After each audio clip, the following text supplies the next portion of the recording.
Well, we got this thing together. It's hauling butt, but you didn't get to see it going together. So I'm going to do that now. Probably not going to do any talking. You saw me take it apart. Going back together is the same thing, just backwards, except with some new parts which came in today. And yes, indeed, this thing did come with 2 lowers and 1 upper in each package, so I had to buy 2 to get the 2 uppers I needed, and then to get the 2 fronts that I needed on the hub kits, I had to buy 2, and I've got 2 rears that I don't need. But thank you A-Main Hobbies for getting these out nice and quick. I'm just gonna shut up and get busy.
People, I have been struggling with this car. Oh man, have I been struggling. I've gotten it to this point. I could not find a manual that really told me what size screw goes where, so there was a ton of trial and error. And I figured out I had front arms on the rear and rear arms on the front and all that, so a lot of this has been put together and taken apart, but it's all together now, with the exception of the electronics going back in it and pinning the body pins to the right height. What I'm running into, this is quite the conundrum here. With the motor installed, the only way, see, if I try to put my ESC in this way, then the wires are getting into the drive shaft. I'll turn it around where you can see the issue. See, the wires are squarely into the drive shaft, and I can pull them over to get them almost out of it, but then the ones on the outside. So the only way it really fits is to go this way. And that puts the wires right up against puts the ESC wires right up against the motor wires. And then I've got this whole bundle of snakes to try to figure out where to stash. I think there may be a room to kind of push them down in here. But still, the wiring is going to be less tidy than what I normally like, regardless of what we do. And then the other problem we run into is if I take a full-length stick battery, like this one, it doesn't fit. The only way you can get it in is to jam it up under the front and kind of hold it down, and it's prying against this. It's not a good fit. There is a solution for that, and that is a shorty battery. So I can cut a piece of foam to kind of contour around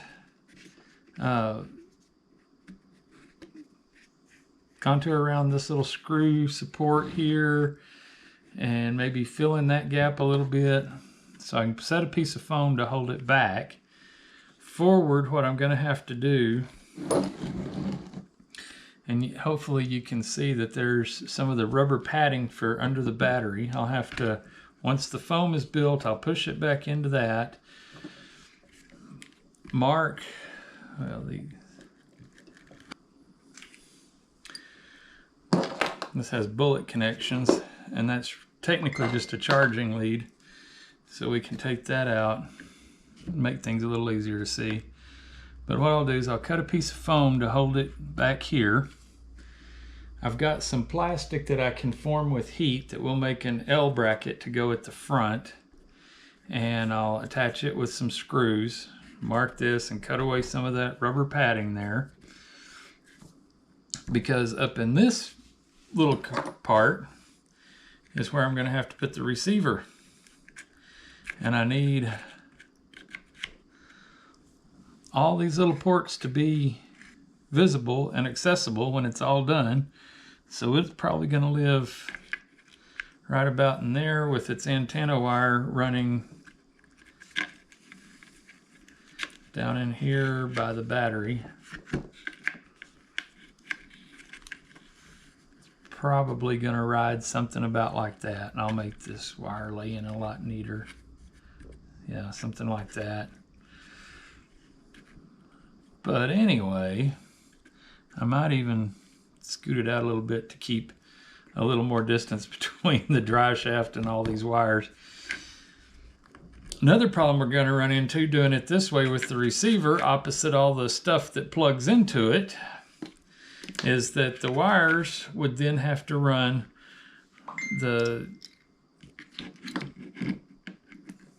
this wire for the ESC and the one for the servo would have to run over the top, and they're going to be right there where the steering mechanism is and right there where the drive shaft is. So I think what I'm going to do is take my drill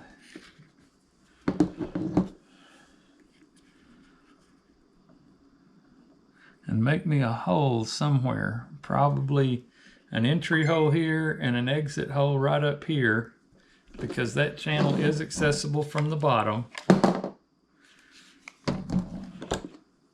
And the servo wire and the ESC wire will come through here where they'll be clear of the steering mechanism. Then they'll go forward in that tunnel to clear the battery and then come out up here and plug into the receiver. And I think I did that to myself by using a motor that's maybe a little larger. I know the motor and ESC together are much larger than what this car would have come with. And yeah, that's my challenge for today. But I think I've got a solid solution on how to fix it, and now it's just down to execute it. And this is some straight up custom stuff. Right now, that's what I'm dealing with. But we're going to get there, and I honestly believe that if I'm having that much trouble fitting this motor in here, then it's probably going to be fast. Oh, we got one other situation. This motor, it doesn't just screw to a motor plate and you adjust it to get the right gear lash. First off, it would be rather difficult to do because you can't really access the screws that hold the motor to the motor plate. But what happens is, I know that's going to be super hard to see. Put a spotlight on it here. There's letters around in there, and each one of those letters that you hit changes the center line of the shaft. It is 48P gearing, so I've got a ton of pinion gears I can put on this thing, but I have to figure out which letter it is that I need for the certain number of teeth that I'm going to put on it. There is a chart that exists that I see alluded to, but everything I see about it online is, we'll just consult that in the manual that came with the car, and I don't have the manual and I haven't been able to find it online. So that's been a bit of a challenge. I'm going to keep looking for it because doing it by trial and error is going to be a royal pain in the butt. But the motor does fit in the car. The ESC, I found a way to fit it. The receiver's going to fit here, and it's going to run a shorty battery, and all will be well, and this thing's going to haul butt. But anyway, it's time to, if I do something I've never done before, I'll film it. If it's just putting screws in, I'll probably skip it. Anyway, that's where we're at right now. All right, guys, I got the little piece of foam cut and have it jammed in there. And this piece is able to be, it's hard to grab now, but I can put it in and take it out without the foam interfering. I don't know that it's really gonna need, as tight as it fits, I don't know that it's even gonna need to be glued in. So we got the foam and we got the battery. Now it's time to mark and remove. We're gonna mark and then remove that much of my padding under here, and we'll make the stop for the front. This foam, I did not buy it online. There's a small piece of it, but it came on a roll that's like 2 feet wide and like 8 feet long. I got it at Hobby Lobby. And if you want some foam like this, you look it up for LARP, L-A-R-P, live action role play. It's designed for, well, let's be honest, really nerdy people to make their medieval type costumes out of and be much lighter and easier to work with than metal. But it's a very similar foam to what Kyosho used for the front bumper, what Associated uses for the front bumpers on their SR10s. I mean, you can look at it and tell it's the same stuff. And if you're a little bit patient with a razor knife and a straight edge, you can cut it to just about any shape you want. This isn't beautiful, but it works beautifully. So we're just going to leave it. And now it's time to make the front containment, and then we'll be ready to install the electronics. Okay, this is a sheet of plastic that I bought off Amazon, and even a silver Sharpie's hard to get off of this stuff because of the pebble finish. There's also a smooth finish on the back, but this is, I don't know for sure if this is a sheet of ABS, because I bought some ABS from Amazon, then I bought another compound that's supposed to be easier to heat form. I hope this is the easier heat forming stuff, honestly, because the ABS has to get pretty hot, but we're just doing one straight 90-degree bend. We should be able to handle that. The technique I'm fixing to show you, I ironed out when I made new fender wells for my Traxxas TRX4 because I didn't use one of their bodies and I had to make new fender wells to make it look right. But anyway, this is some Amazon plastic. I cut out this little piece, and the best tool for cutting this stuff I have found is tin snips. These have been through the ringer, but they still work great on plastics. That's the same pair I used to trim the body on the Triple S race car we're building. All right, now we need to do some measuring.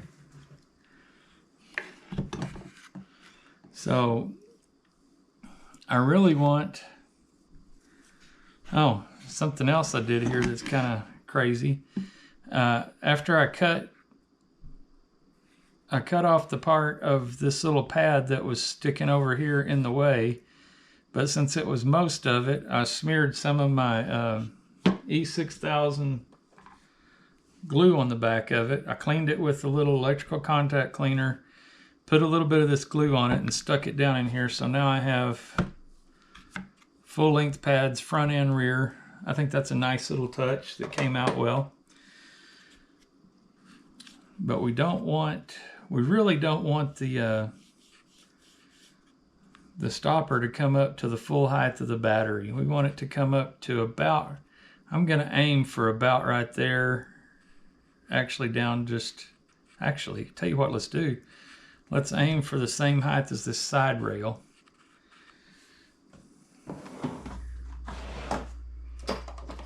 These calipers, they're veneer calipers. They're a little bit hard for me to read, but one advantage they do have is that they have this that sticks out. And so you can measure depths really easily. So that one,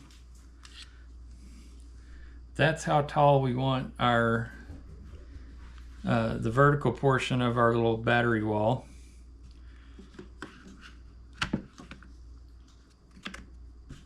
So Let's set the chassis out of the way. I know I want it to be this tall. So I'm going to make a mark, and I'll use this pen because it's a much crisper edge than a Sharpie. So we want to go there.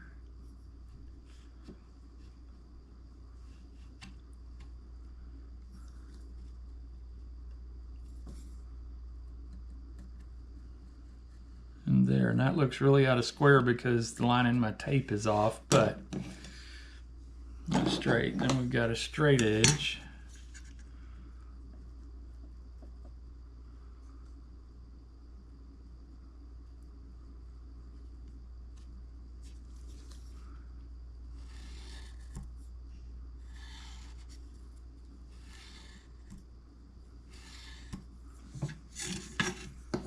And that's where we want it to bend. And this is the keep side. This pen's not working very well, so we'll go ahead and mark this one.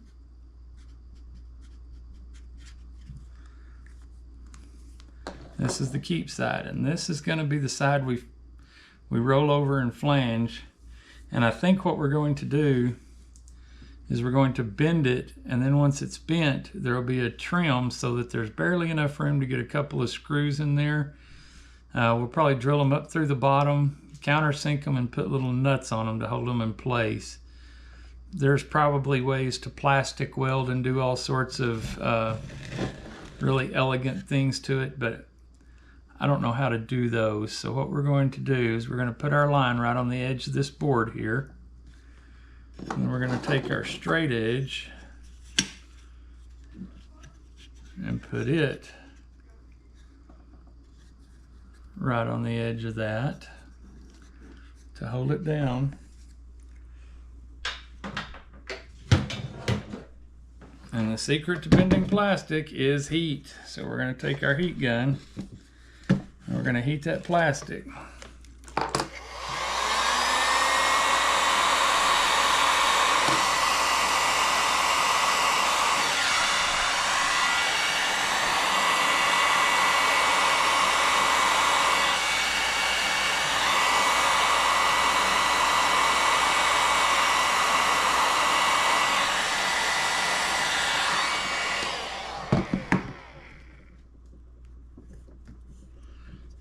Shoot, that is getting so hot. It's hard to hang on to.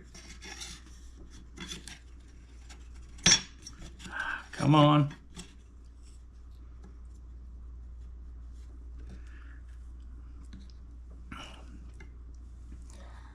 Tell you what, I'm gonna need to get something. Take a folded paper towel. Use that to hold the edge. Let's put some heat back on it. Yep.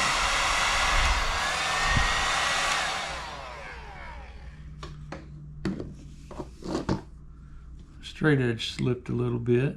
All right, that's exactly where, well, that is exactly where we want everything. So let's put some more heat in it.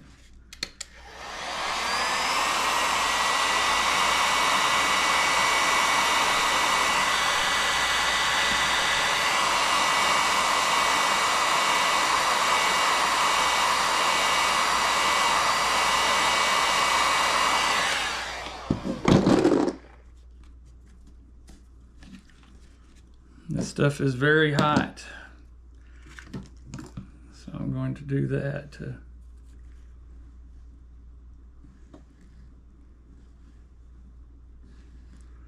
I'll just keep rubbing it back and forth as it cools.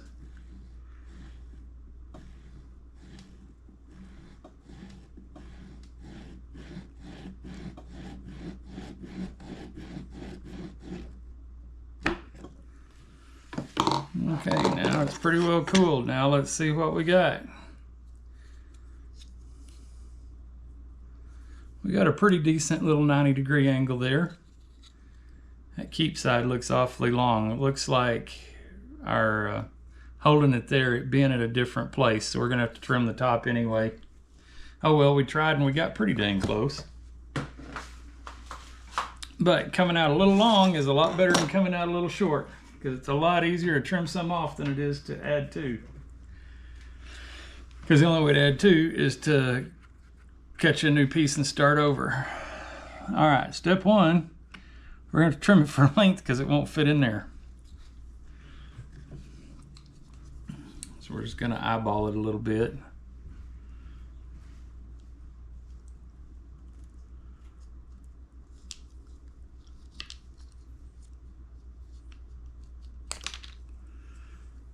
All right, now let's see how that fits. Needs a little bit more action, right? There, and we'll take the...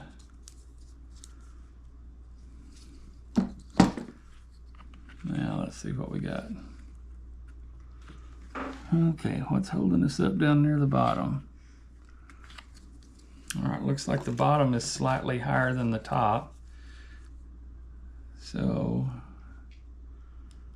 we're gonna take a little more off.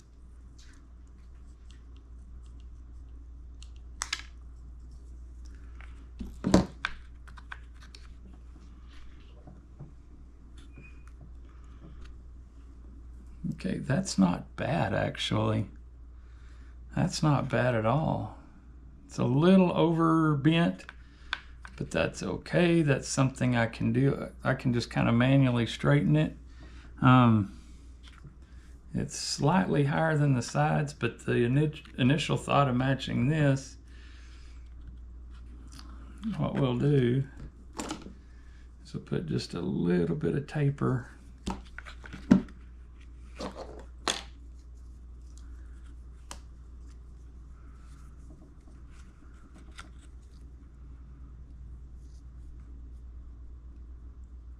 start right there and right there.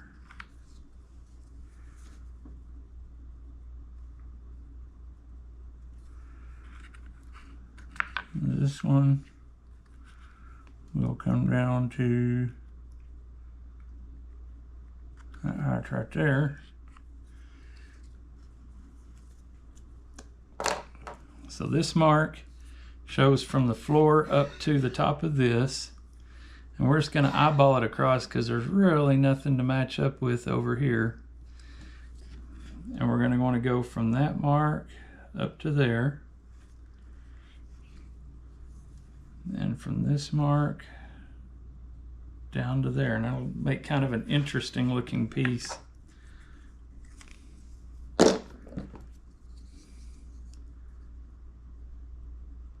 So let's cut that off. And let's cut this off. Let's see what we got now. Oh, guys, that looks fantastic. That looks fantastic. Let's slightly unbend it. I'll straighten it just a little bit.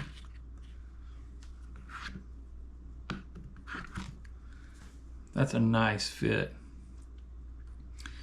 All right, now what we got to do, and I thought I was going to need to trim this back, but I think it's going to work just fine. So we'll just run a couple of holes through that, and I should still have room for my receiver to sit up in here above it.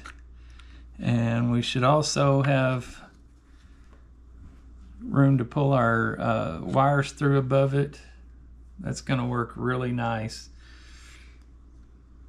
So now what I have to do is figure out where my holes go and drill them out.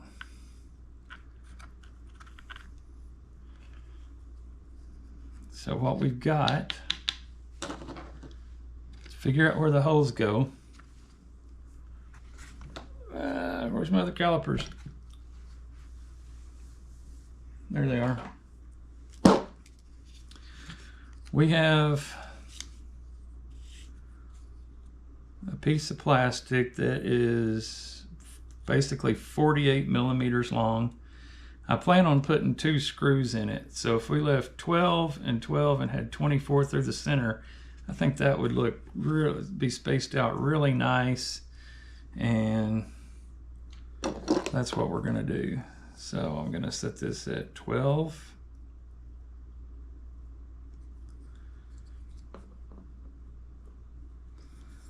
And if you're not good with your metric conversions, that's basically it's gonna be really close to a 1/2 inch, 1 inch, and a 1/2 inch, which I think will be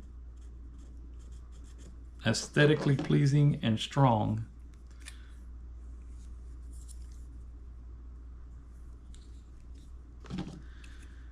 This marker's going to the trash. It doesn't make marks anymore. So let's take this Sharpie.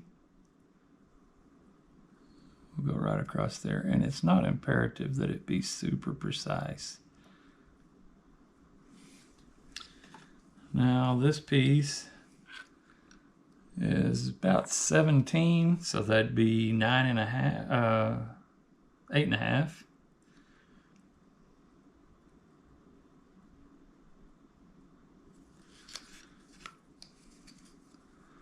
So when we set that at 8.5, we're going to get the center of this piece here.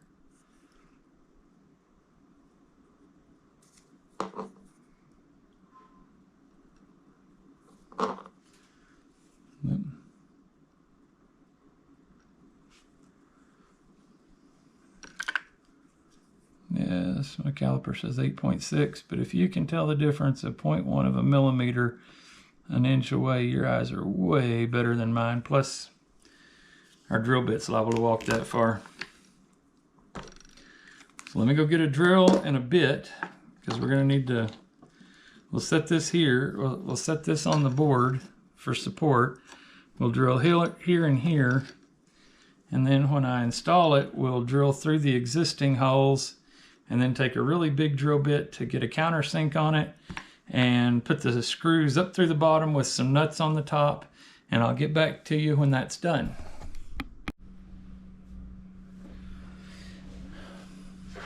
All right, guys, we've got the holes drilled. Now what we need to do is figure out how to countersink them. And what I like to do for that is measure the outside of the screw head, which on this one is 5.7 millimeters.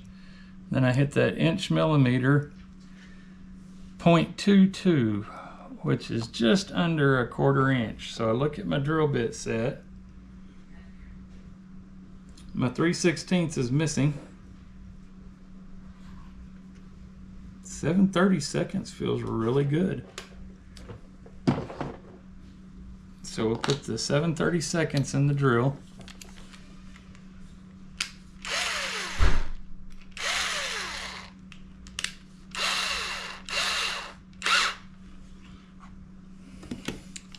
And what we want to do is just put an angle on it. So we're just going to cut it just a little bitty bit and then stop and look at it. That's way too much. No pressure on the drill at all.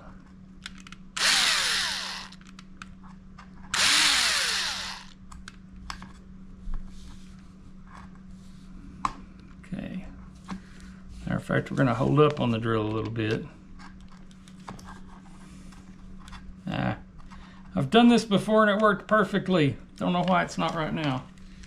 Tell you what, that was trying to go through so fast. I think it may just be that I've never used this drill bit before and it's like really stinking sharp. So I'm just going to hold it in my hand and give it.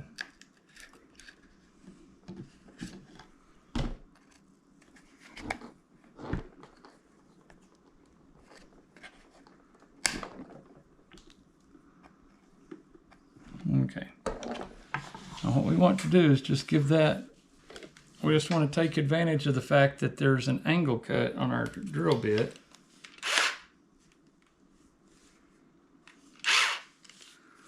So we're just going to barely put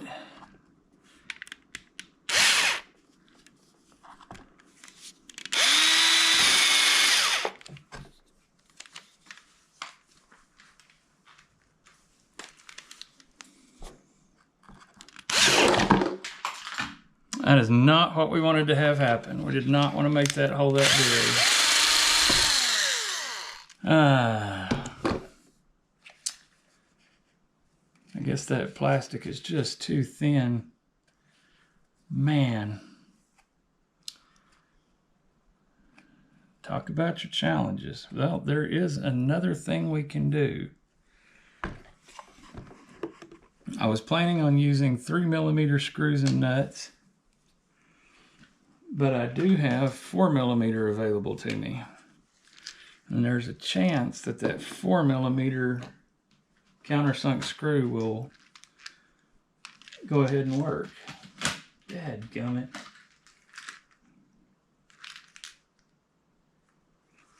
I got some 4mm countersunk somewhere. Here we go.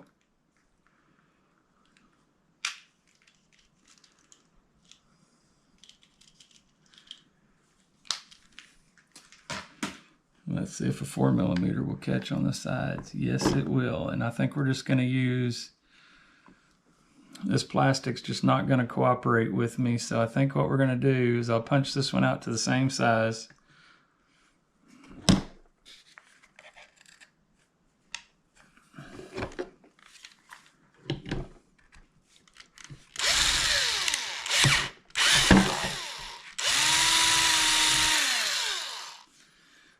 You know what, guys? I think if I had turned the drill bit backwards, it might have done exactly what I wanted it to do. So we may take this I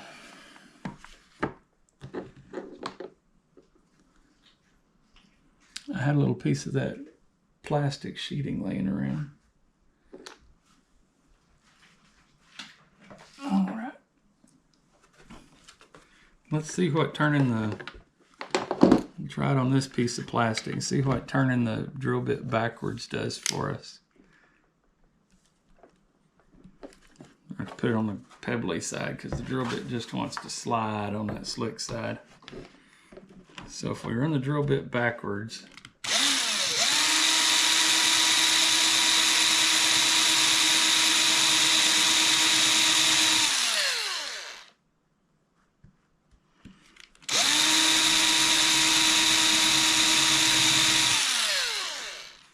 yep. There's your secret for countersinking thin plastic.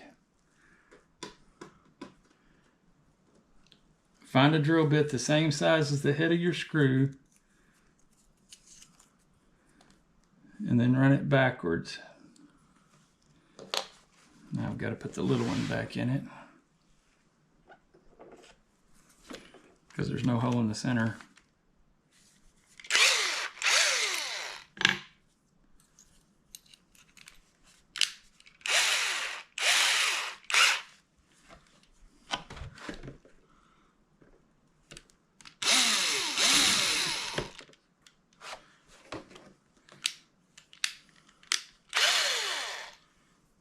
Okay, now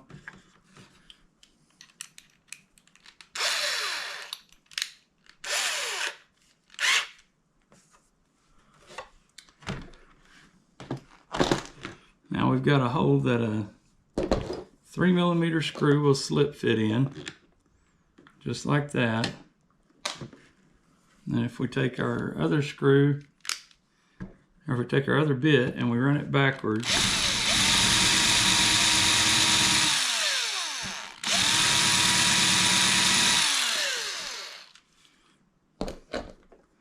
then we'd be able to take our screw, with just a little more work, we'd get that fit and flush.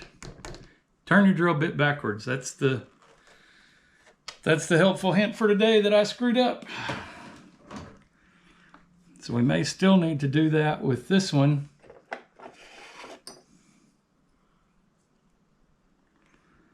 We do, and we will.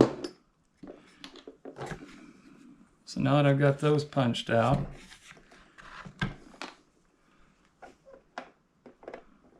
let's take this bigger drill bit.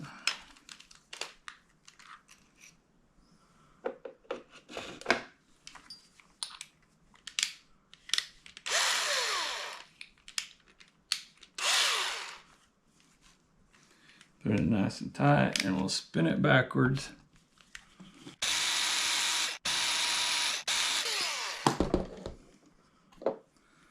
Now let's see what we've got.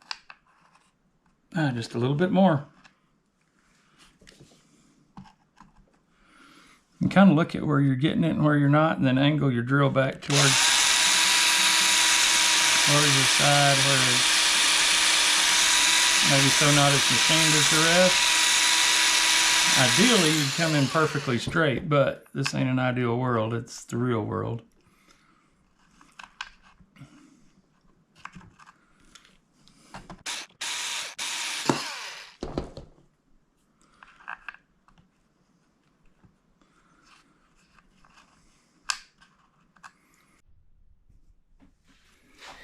All right, guys, got her in.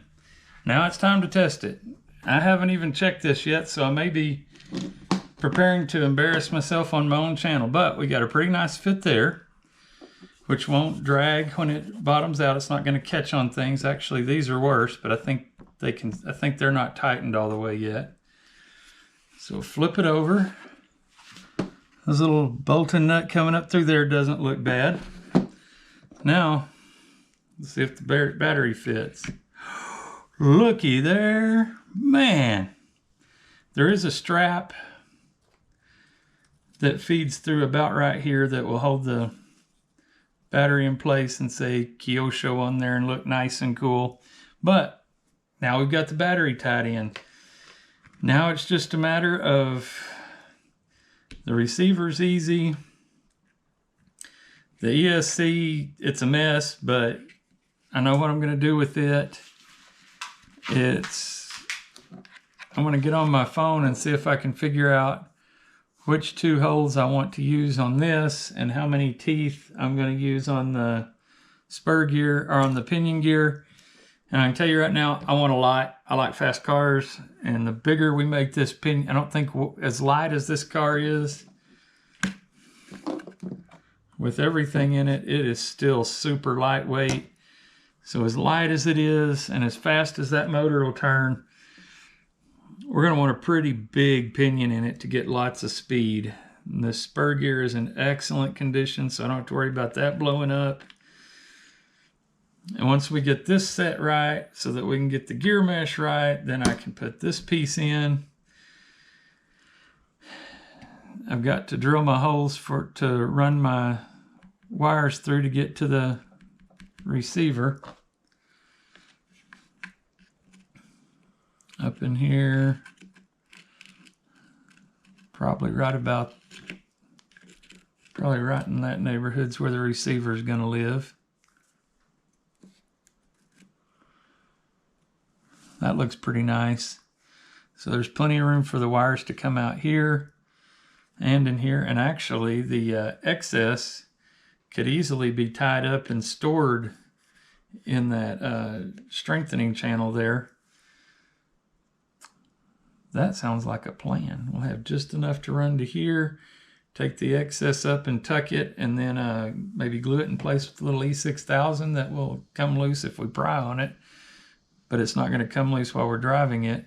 Get it up below flush and then come out there. I think that'll be really nice. Then the big battery wires will of course run over to the ESC up on top, and there's not a whole lot you can do about it. That's just kind of the way things are. But all in all, I am super happy with the way that fits. Now to get the rest of it fitting. All right, guys, I went and got on my computer where I'd have a bigger screen to look at and I can scroll through stuff better. And I found this little chart, so I took a picture of it with my phone. And the biggest spur gear that I own, or biggest pinion gear that I own, is a 32, or this is a 31. Yeah, it's a 31, and this chart is for a 68 tooth spur gear. And my little spotlight out here. If you look right there on the top of it, right there, it says 68. So that chart is valid. for what I'm dealing with. Things just got much easier. So now all I have to do is take these two screws out and align them with the holes. Just move them over one, move it to the C hole here and the C hole here, and then everything should line up really nice. I'll put the pinion on, but probably leave out the grub screw until I can get the motor set in place, and then I'll slide it till the teeth line up this way best, and then put some blue Loctite on it, tighten it down, then we'll be able to put this cover on and go to installing electronics. We're getting close.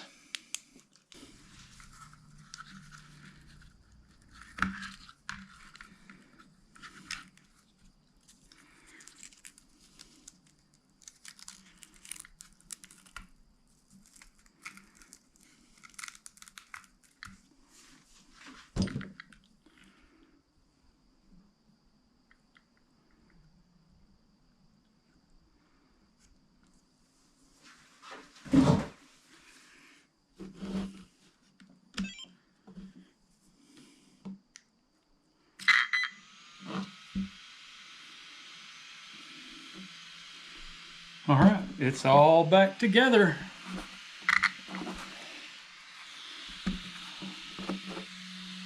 Let's see, will it steer?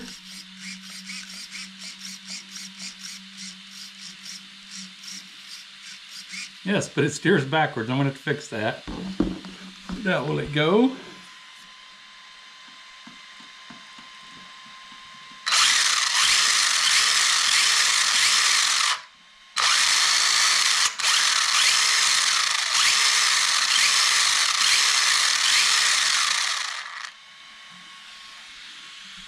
I'm dying to see how fast that is.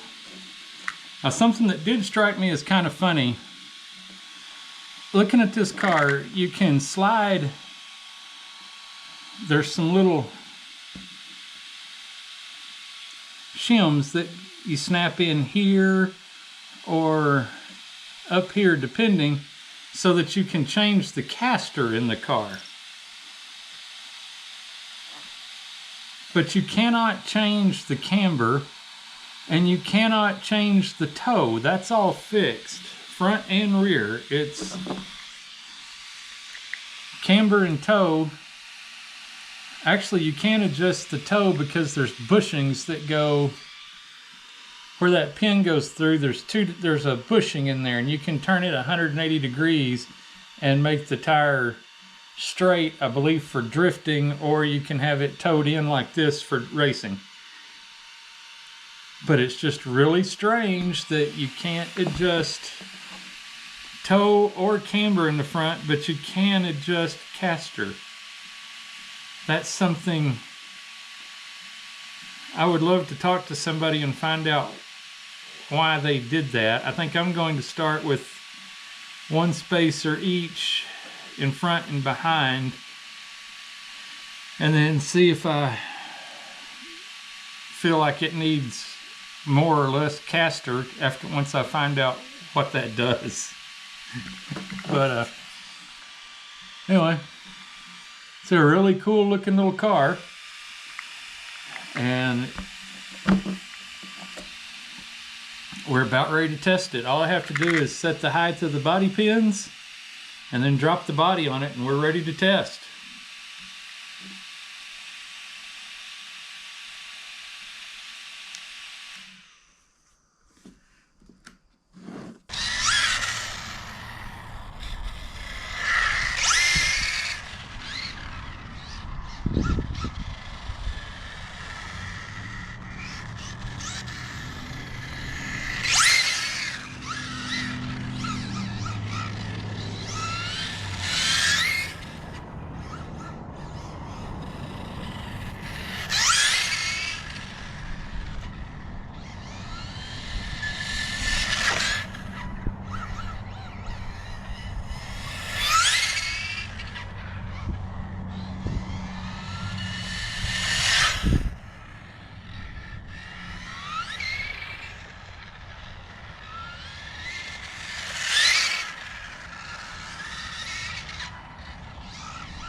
All right, guys, I did a dummy. I bumped into the net there at the tennis court, and one of the front dog bones came out. I continued to drive it, and I was wondering why it just wouldn't be controllable. It just wanted to spin out all the time. And then when I picked it up, I figured out that it was front wheel drive or rear wheel drive only, and that explains a lot. So I do have my tools with me, so we're going to fix it real quick and then get back to bashing it around and see if I've turned the throttle endpoint down, and we'll see if that makes a difference with the with four-wheel drive intact.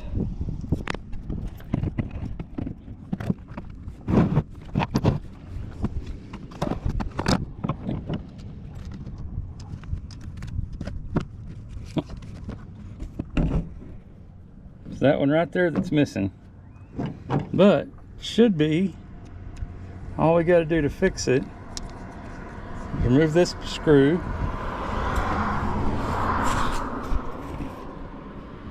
If we pull this screw out of the top,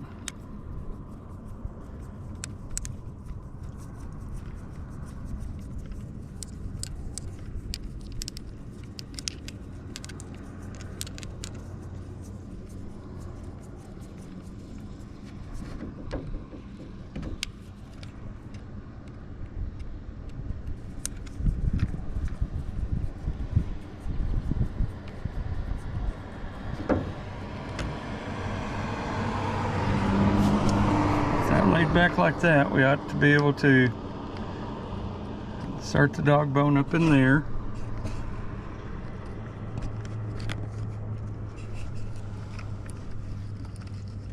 And get it to drop into the wheel. Just like that. Then we've just got to line up the top of the control arm there. And my screws, I need my screw to go back at least flush with the arm there. Then we got to line it up.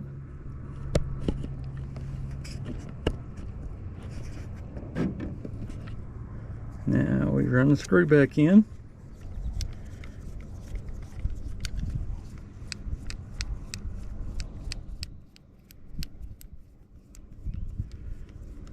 And once the screw's back in, we can get back to bashing it around in four-wheel drive.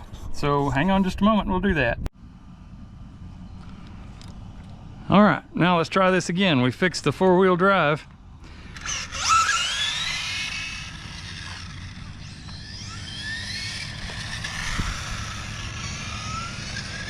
And this is 50% throttle, but with four-wheel drive working.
Guys, I paid $80 for the car. Paid $40 for the motor and ESC secondhand. $33 worth of arms and bearing holders. Puts us up to $173. I did have to get a receiver I got it for free as a gift from a friend, but if you had to buy one, that'd be $20. So that'd be $193. And for a complete car with this kind of power and handling and coolness, I think that's actually a pretty good deal. So if you can get connected with an RC community where you can get good deals on their pullouts,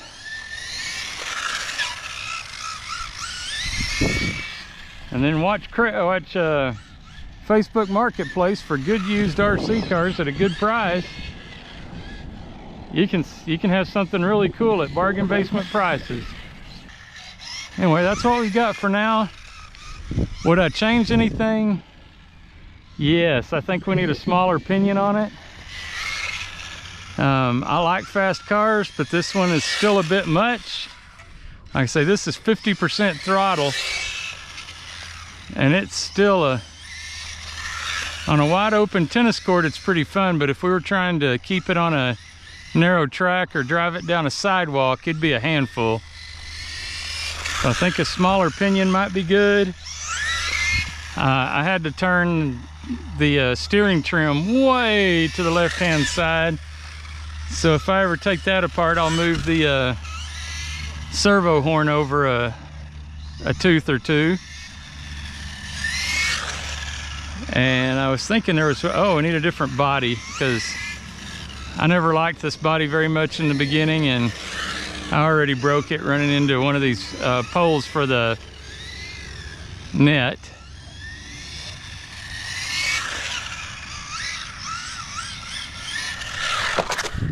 I was thinking there was one more thing I wanted to change on it. Oh, I remember what it was. It was calibrating the ESC, and I already did that. And calibrating the ESC made it much faster. And I noticed when it was two-wheel drive, if I hit the brakes, it'd just spin.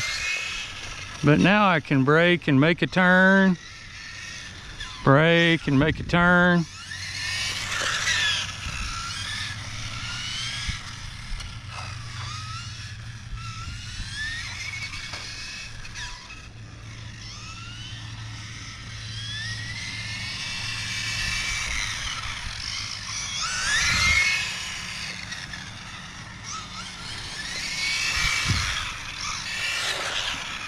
Anyway, if you get a chance to get one of these on-road cars, guys, get you one. Just find an empty parking lot there. This thing is a ton of fun, and it is.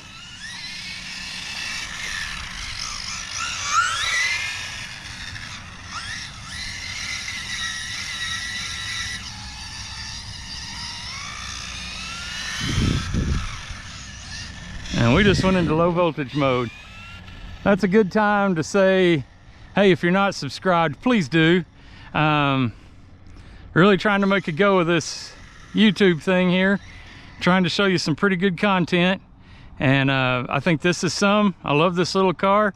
We'll definitely see it again on the channel, but anyway, like I say, subscribe, like, comment, all that good stuff, and we'll see you next time on RC Resto Mod.